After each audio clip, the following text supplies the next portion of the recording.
Your inner being never looks back. Whew.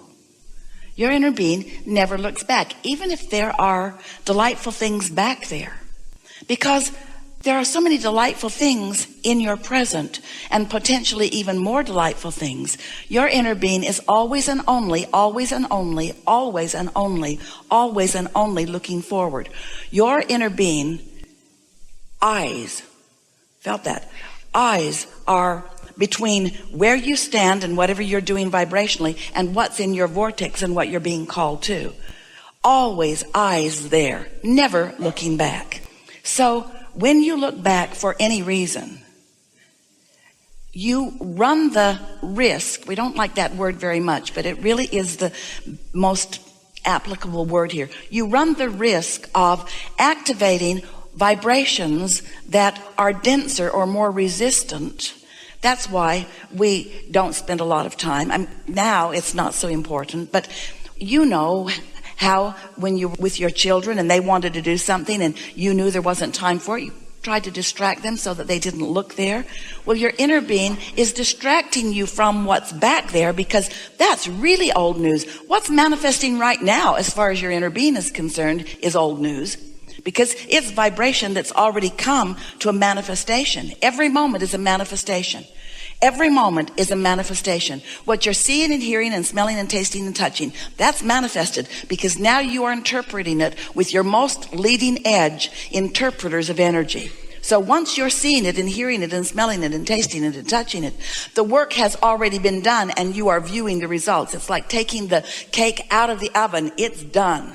It's not becoming anymore. That's as much as it is. Here's why it happens. As you stand in your now, sometimes somewhat dissatisfied with the components of what is manifesting right now, there is a strong human tendency to explain this by explaining what came before. And always there is resistance in that. It's a justification, a sort of rationalization, and we touched on it yesterday. It's a trying to get awareness or agreement sometimes from other humans. But it really is not your best use of your time or your best use of your energy. And so the analogy that we've offered for years really applies to you here.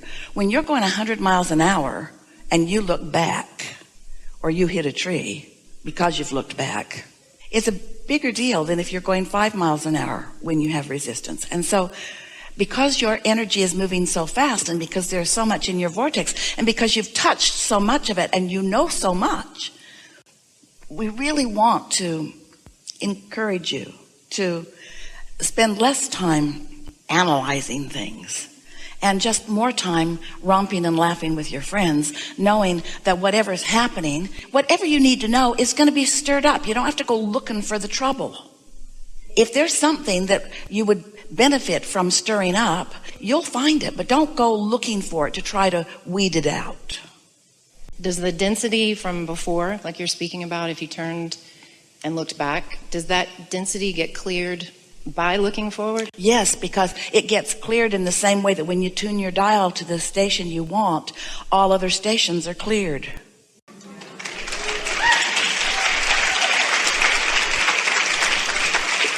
I think that's the thought of thinking that I do have to clean that. We know you think that, but you can't clean it up and you can't get to the bottom of it, because your attention on it makes it more. Haven't you noticed that? Have you ever had some issue that you needed to discuss with someone? So you sit down and you have a heart to heart. It's not a heart to heart, it's a brain to brain, and it never works. It's a competitive thing about who's right.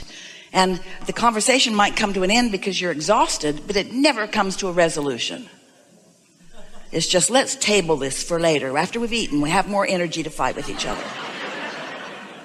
And so really, the only battle that's going on is between you and you. And you're the only one waging the battle, because your inner being is not waging a battle. Your inner being is saying, hey, you told us incrementally that you want this and this and this and this and this, and we've been tending it, and Law of Attraction's been working on it, and a whole lot of cooperative components have already been gathered. Come on over. And you say, I will as soon as I get this out of the way. I will as soon as I resolve this issue. I'll be right there as soon as I defend myself. So your inner being doesn't work on helping you get to the bottom of things. If your inner being was helping you get to the bottom of things, it would be fun to do it, but it isn't fun ever.